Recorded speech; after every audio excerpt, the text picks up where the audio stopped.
KPK menggelar operasi tangkap tangan OTT terhadap Bupati Musi Banyuasin, Muba, Dodi Reza Alex Nurdin bersama sejumlah pihak lainnya. Dalam OTT tersebut, KPK menyita uang tunai lebih dari 1,7 miliar rupiah. Uang pertama diamankan penyidik KPK saat mengamankan Kadis PUPR Kabupaten Musi Banyuasin, Herman Mayori, HM. Uang itu dibungkus kantung plastik. Uang tersebut diberikan Direktur PT Selaras Simpati Nusantara, Suhandi, kepada Bupati Dodi Reza Alex. Pengiriman uang dilakukan melalui Herman dan Kabid SDA PPK Dinas PUPR Kabupaten Musi Banyuasin, Edi Umari, EU. KPK mengetahui pengiriman uang itu berdasarkan data transaksi perbankan. Selanjutnya dari data transaksi perbankan diperoleh informasi adanya transfer uang yang diduga berasal dari perusahaan milik kepada rekening bank milik salah satu keluarga EU, kata Wakil Ketua KPK Alexander Marwata, dalam jumpa pers di kantornya, Jakarta, Sabtu, tanggal 16 Oktober tahun 2021. Setelah uang tersebut masuk, keluarga Edi Umari lalu melakukan tarik tunai untuk kemudian diserahkan kepada Edi Umari. Edi lalu menyerahkan uang itu kepada Herman. Tim selanjutnya bergerak dan mengamankan HM di salah satu tempat ibadah di Kabupaten Muba dan ditemukan uang sejumlah 270 juta rupiah dengan dibungkus kantung plastik, ujarnya. Uang tersebut merupakan komitmen fee terkait pemenangan perusahaan Suhandi dalam proyek infrastruktur di Pemkab Muba. Tim KPK lalu membawa Edi dan Suhandi serta pihak terkait lainnya ke Kejaksaan Tinggi Sumsel untuk dilakukan permintaan keterangan. Bupati Muba ditangkap di Jakarta. Tim KPK juga bergerak paralel di Jakarta dan mengamankan Dodi Reza Alex di salah satu lobi hotel di Jakarta dan selanjutnya dibawa ke Gedung Merah Putih KPK untuk dimintai keterangan. Dari tangan ajudan Dodi, penyidik KPK mengamankan uang 1,5 miliar rupiah. Dari kegiatan ini, tim KPK selain mengamankan uang sejumlah 270 juta rupiah, juga turut diamankan uang yang ada pada MRD, ajudan Bupati, 1,5 miliar rupiah, tuturnya. Alex mengatakan uang 1,5 miliar rupiah yang disita dari ajudan Dodi masih didalami soal pemiliknya. Saat akan dibawa ke KPK, ternyata ditemukan tas berwarna merah. Setelah ajudannya mengambil tas itu, setelah dibuka yaitu tadi, isinya 1,5 miliar rupiah. Masih didalami dalam penyidikan peruntukan dan termasuk asal uang itu dari mana, terangnya. Dalam kasus ini, KPK telah menetapkan 4 orang tersangka. Dodi Reza Alex, Bupati Musi Banyuasin tahun 2017 sampai tahun 2022.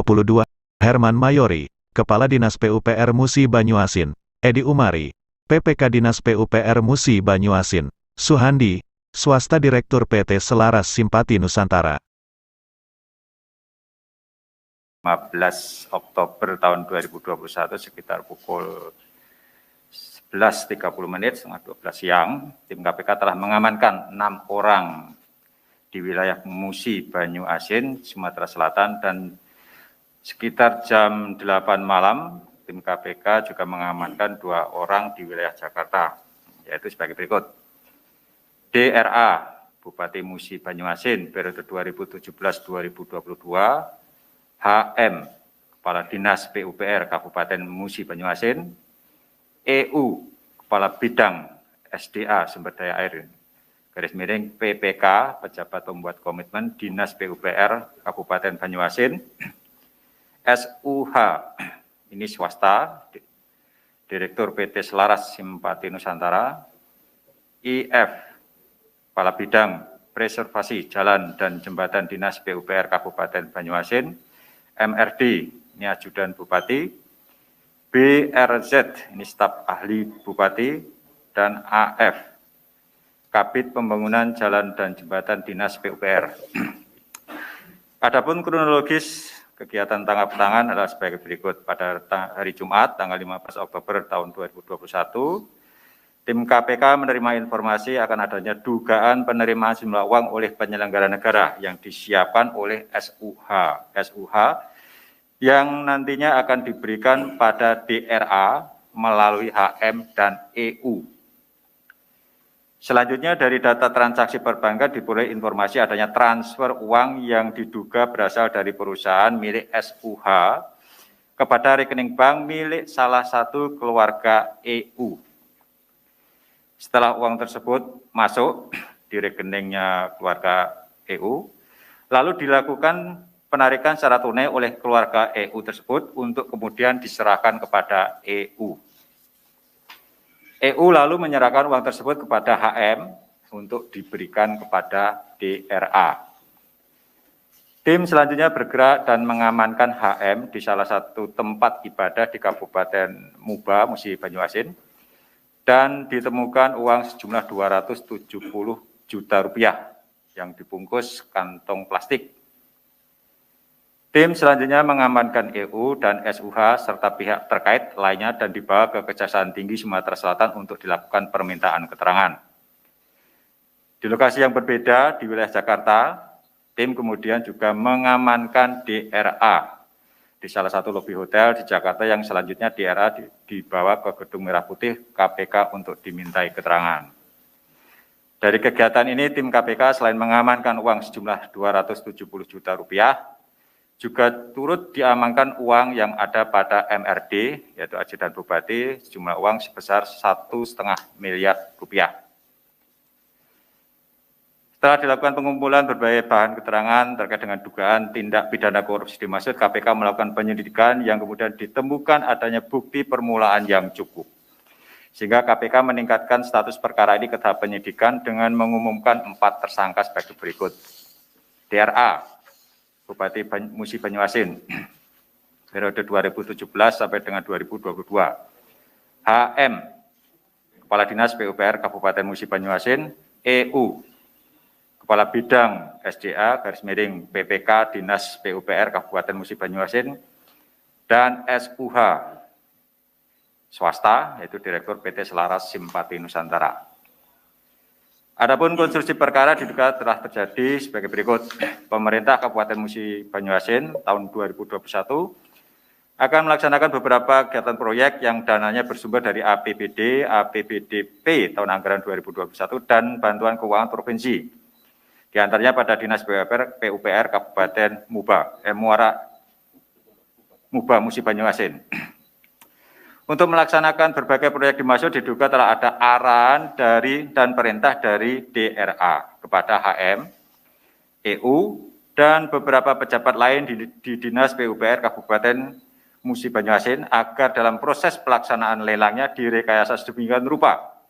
Di antaranya dengan membuat list daftar paket pekerjaan dan telah pula ditentukan calon rekanan yang akan menjadi pelaksana pekerjaan tersebut. Selain itu, DRA juga telah menentukan adanya persentase pemberian fee dari setiap nilai proyek paket pekerjaan di Kabupaten Musi Banyuasin, yaitu 10% untuk DRA, 3 sampai dengan 5% untuk HM, dan 2 sampai 3% untuk EU serta pihak terkait lainnya. Untuk tahun anggaran 2021, pada bidang sumber daya air Dinas PUPR Kabupaten Muba, perusahaan milik SUH menjadi pemenang dalam 4 paket proyek, yaitu rehabilitasi daerah irigasi Ngulak 3 di Desa Ngulak 3, Kecamatan Sanga dengan nilai kontrak 2,39 miliar. Peningkatan jaringan irigasi DIR Epil dengan nilai kontrak 4,3 miliar. Peningkatan jaringan irigasi DIR Muara Teladan dengan nilai kontrak 3,3 miliar. Dan normalisasi Danau Ulak Ria Kecamatan Sekayu dengan nilai kontrak 9,9 miliar. Total komitmen fee yang akan diterima oleh daerah dari SUH dari 4 proyek dimaksud sejumlah sekitar 2,6 miliar. Sebagai realisasi pemberian komitmen fee oleh SUH atas dimenangkannya 4 proyek paket pekerjaan di Dinas PUPR tersebut, diduga SUH telah menyerahkan sebagian uang tersebut kepada daerah melalui HM dan EU. Atas perbuatan tersebut, para tersangka disangkakan melanggar pasal sebagai berikut. SUH, selaku pemberi disangkakan melanggar pasal 5 ayat 1 huruf A atau pasal 5 ayat 1 huruf B, atau pasal 13 Undang-Undang Republik Indonesia nomor 31 tahun 1999 tentang pemberantasan tindak pidana korupsi, sebagaimana telah diubah dengan Undang-Undang nomor 20 tahun 2001 tentang perubahan atas Undang-Undang nomor 31 tahun 1999 tentang pemberantasan tindak pidana korupsi. A, HM, dan EU selaku penerima, disangkakan melanggar pasal 12 huruf A atau pasal 12 huruf B atau pasal 11 Undang-Undang Nomor 31 Tahun 1999 tentang Pemberantasan Tindak Pidana Korupsi, sebagaimana telah diubah dengan Undang-Undang Nomor 20 Tahun 2001 tentang perubahan atas Undang-Undang Nomor 31 Tahun 1999 tentang Pemberantasan Tindak Pidana Korupsi, junto pasal 55 ayat 1 ke 1 KUHP.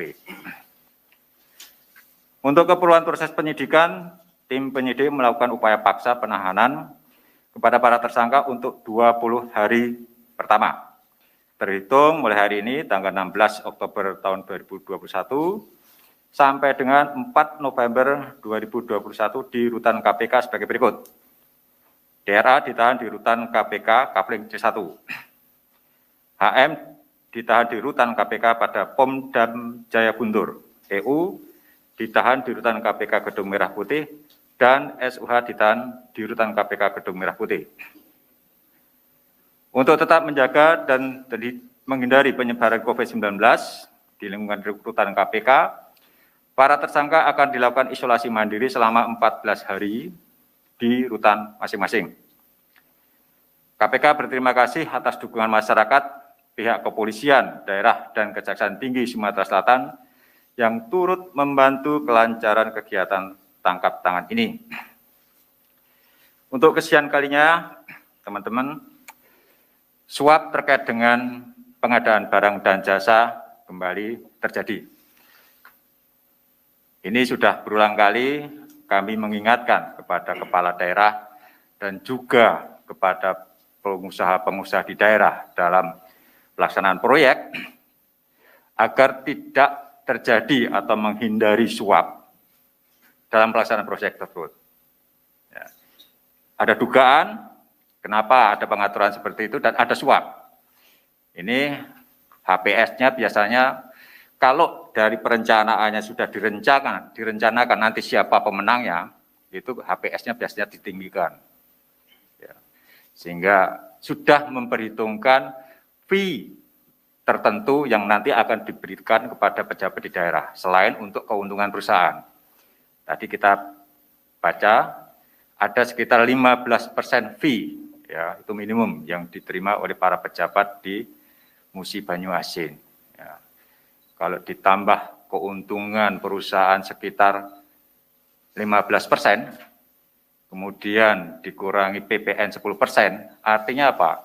Dari nilai proyek itu hanya Rp60 yang untuk pekerjaan. Kalau nilai kontraknya itu Rp100. Hanya Rp60. Itu tadi rinciannya fee 15%, keuntungan perusahaan 15%, plus PPN 10%. Itu sudah 40% sendiri. Ya.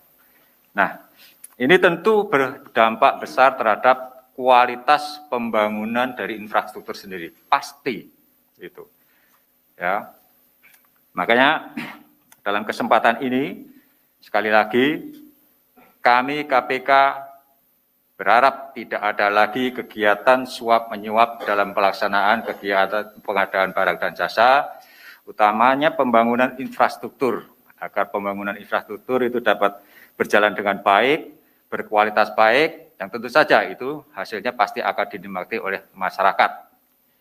Saya kira itu yang bisa kami sampaikan. Silakan nanti kalau ada yang ditanyakan. Terima kasih. Baik, terima kasih Pak Alek yang telah menyampaikan beberapa poin terkait dengan perkembangan kegiatan tangkap tangan di Kabupaten Muba, Sumatera Selatan. Pada prinsipnya bahwa KPK telah menetapkan 4 orang sebagai tersangka dan juga dilakukan penahanan selama 20 hari pertama dengan barang bukti uang dalam bentuk rupiah 270 juta dan 1,5 miliar rupiah. Berikutnya kami tunjukkan barang bukti dari hasil kegiatan tangkap tangan dimaksud.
Baik, kami silakan 3 orang penanya terkait dengan perkara ini ya.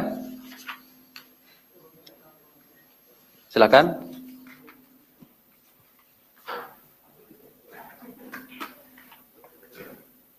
Gimana? Cukup jelas ya?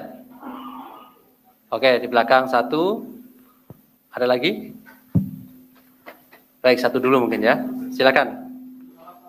Mas Fana ya? Ya. Oke. Selamat sore Pak Alex, Mas Deo, Mas Jubir. Saya Fana dari Berita1.com. Saya ingin bertanya soal ini aja, dinasti politik ini kan, Pak Dodi ini kan anak dari mantan Gubernur Sumatera Selatan, Pak Alex Nurdin. Pak Alex Nurdin sendiri sebelumnya juga 2 periode di Musi Banyuasin. Lalu beberapa kali juga KPK juga menangani kasus-kasus yang berhubungan dengan hubungan keluarga gitu. Kayak kemarin Probolinggo juga sama istri.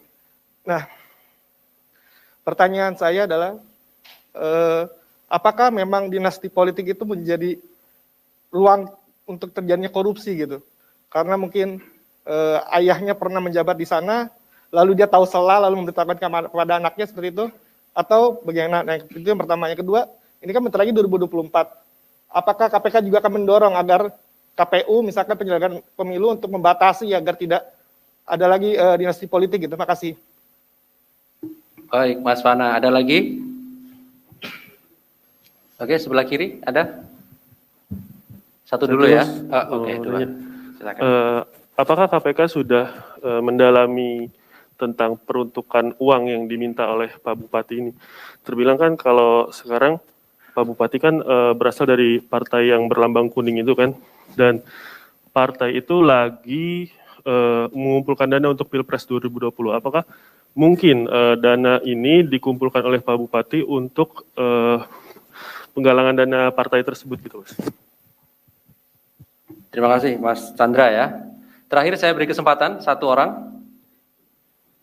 Oke, kalau tidak ada, cukup 2 dulu ya. Ada, Mas? Enggak ada ya? Baik. Ya, ini persoalan dinasti politik itu saya kira sudah lama ya menjadi keprihatinan kita bersama. Saya kira tidak hanya yang terjadi di Musi Banyuasin saat ini, sebelum-sebelumnya KPK juga melakukan penindakan terhadap beberapa kepala daerah yang ya ada kaitannya dengan dinasti politik. Sebelumnya kan ada Probolinggo, ya, sebelumnya mungkin ada di Cimahi, ya. Nah, itu kan beberapa kegiatan, dan di Kalimantan Timur itu kan juga ada penangkapan terhadap kepala daerah yang istrinya atau suaminya itu menjadi ketua DPRD dan seterusnya ini. Nah, sebetulnya ada yang salah nggak sih dengan dinasti politik? Nah, dulu memang ada pembatasan, tetapi berdasarkan putusan MK kalau tidak salah itu kan akhirnya kan keikutsertaan dari keluarga petahana untuk melanjutkan sebagai kepala daerah itu dibolehkan. Karena itu merupakan hak asasi setiap warga negara untuk dipilih menjadi kepala daerah atau wakil rakyat, kan seperti itu. Ya akhirnya muncullah dinasti-dinasti politik di beberapa daerah ya, yang ya ini menjadi salah satu, betul mungkin menjadi salah satu pintu masuk terjadinya tindak pidana korupsi, bisa jadi juga ya. Karena apa? Kita melihat ketika kepala daerah itu selama beberapa periode dipimpin oleh kerabat atau keluarga ya atau dinasti tadi, evaluasi terhadap pemerintahan 5 tahun sebelumnya itu nggak berjalan. Ada kecenderungan penggantinya itu kalau dari keluarga pasti dia akan menutup kekurangan, kelemahan yang dilakukan pemerintah dan cenderung meneruskan kebiasaan-kebiasaan yang dilakukan pimpinan sebelumnya. Itu yang terjadi, kan seperti itu. Di samping juga dinasti politik ini kan menyangkut juga kebutuhan pendanaan dalam pemilihan kepala daerah atau pemilihan anggota legislatif. Kita ketahui bersama bahwa memang mahal sekali untuk mencalonkan diri sebagai kepala daerah itu dan juga anggota legislatif. Butuh biaya yang besar dan itu juga karena masyarakat atau konstituen sendiri, pemilih sendiri yang menurut kami di KPK, dari kajian KPK itu juga yang menyebabkan biaya politik itu mahal, ya. Ada tuntutan dari masyarakat, ya, kita tahu semuanya. Ketika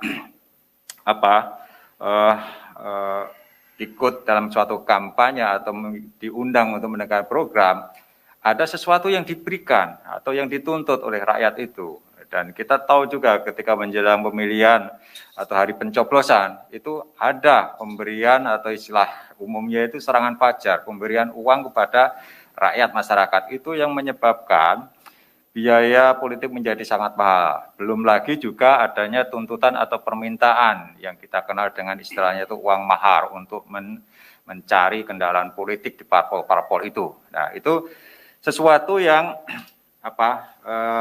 meskipun tidak terungkap secara terbuka, tapi kita semuanya mendengar dan itu sudah sering disampaikan oleh calon-calon kepala daerah ini. Ini tentu menjadi perhatian kami di KPK.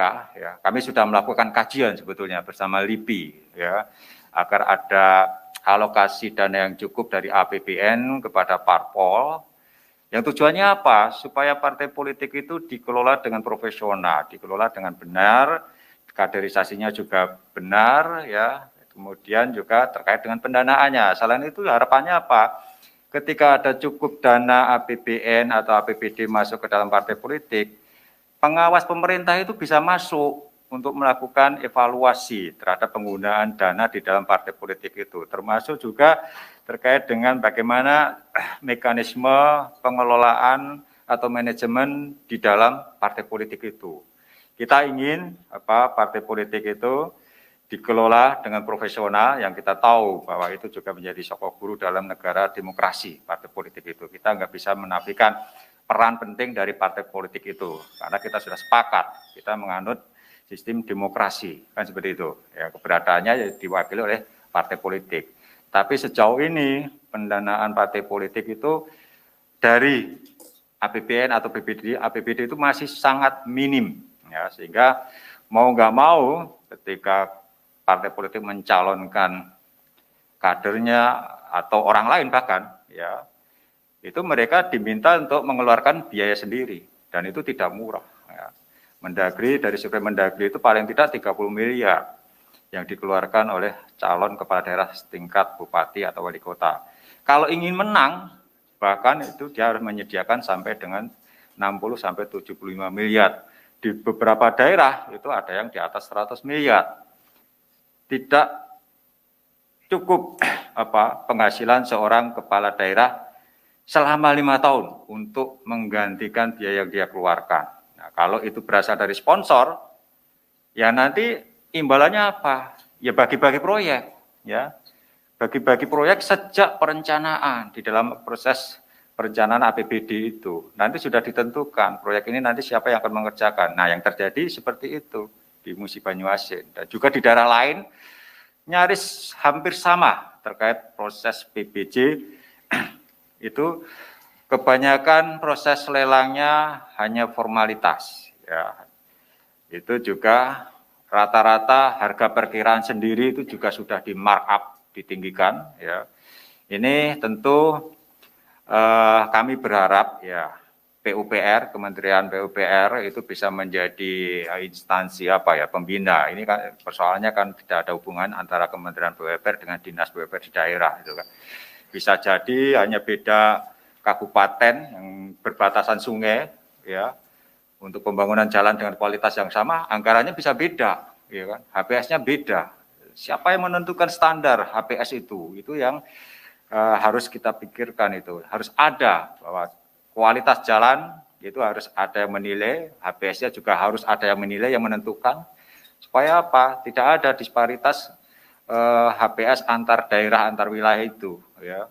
Ya kecuali kalau di wilayah Papua itu kan karena jauh gitu, sehingga materialnya banyak didatangkan dari luar provinsi, wajar. Tetapi itu tadi kalau di dalam suatu wilayah itu HPS yang antar daerah yang hanya berbatasan sungai beda, nah itu sudah menjadi suatu hal yang anomali, sangat tidak masuk akal, dan ada kecenderungan itu tadi HPS yang diatur sejak dari proses perencanaan APBD. Bagaimana pembatasan dinasti politik 2024? Ya tentu saja kami tidak bisa membatasi seorang anggota keluarga misalnya ikut dalam pilkada untuk menggantikan orang tuanya kah, atau istrinya atau suaminya yang sudah selesai menjabat. Karena apa? Putusan MK sudah jelas menyatakan bahwa hak dipilih itu adalah hak setiap warga negara. Nah, kami hanya mengimbau kepada masyarakat sekali lagi ya, demokrasi yang cerdas itu kan tidak hanya menuntut independensi atau integritas dari calon kepala daerah, penyelenggara penting juga integritas, dan yang lebih penting para pemilih itu juga harus berintegritas dan cerdas, kan gitu kan. Jadi kalau para pemilihnya masih terbujuk dengan pemberian uang, ya akhirnya demokrasi kita yang menjadi kayak semacam prinsip hukum dagang kan ya, membeli suara nanti ya hitung-hitungannya ketika terpilih itu akan dihitung untung ruginya kan, seperti itu. Ini tentu tidak sehat dalam proses demokrasi kita gitu kan. KPK senantiasa biasanya menjelang pilkada atau pemilu selalu menghimbau kepada masyarakat pemilih itu untuk dan juga kepada calon untuk menghindari politik uang itu, atau masyarakat diharapkan menolak untuk setiap tawaran bujuk rayu untuk memilih calon tersebut dengan imbalan uang.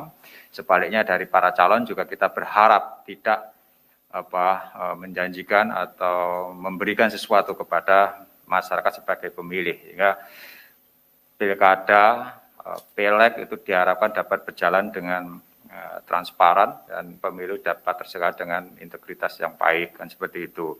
Terkait dengan peruntukan uang suap, nah kita belum mendalami ya dari tadi ya, kalau suap terkait proyek tadi kan 270 juta, ya, itu terkait dengan proyek yang dimenangkan oleh SUH itu ya, bagian dari berapa tadi, sekitar 15% dari keseluruhan komitmen fee yang nanti akan diberikan. Sedangkan yang 1,5 miliar itu kan masih didalami, itu uang dari mana dan kaitannya dengan apa yang 1,5 miliar.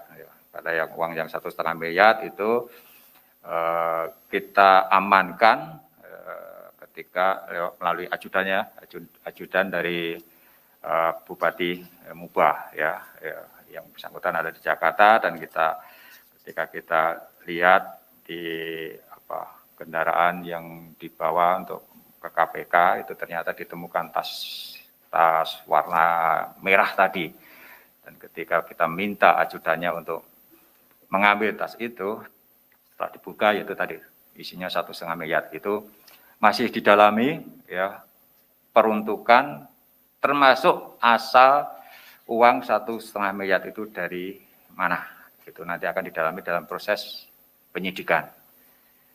Saya kira itu ya cukup jelas saya kira. Ya. Baik, terima kasih Pak Alek. Sudah ada ya, cukup? Pasti apa ingin atau menambahkan? Pak Didik mau nambahin? Mempertegas saja, mohon izin Bapak Wakil Ketua.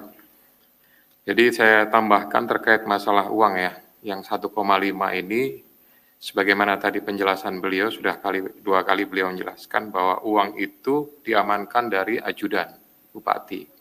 Artinya posisinya di Jakarta pada saat pengambilan. Nah, oleh karena itu menjadi sesuatu yang menarik buat penyidik. Berdasarkan temuan tersebut, dan nantinya akan kami dalami. Yang pertama adalah sumbernya, asalnya dari mana uang tersebut.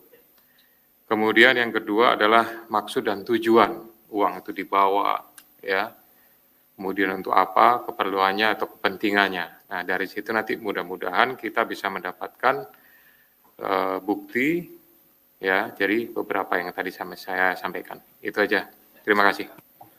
Baik, terima kasih Pak Dirdik. Sudah tidak ada lagi ya, saya kira. Baik, terima kasih pimpinan Pak Alek dan Pak Didik yang hadir pada sore hari ini. Terima kasih juga kepada rekan-rekan yang hadir pada hari ini, hari Sabtu, tanggal 16 Oktober 2021. Terima kasih. Assalamualaikum warahmatullahi wabarakatuh.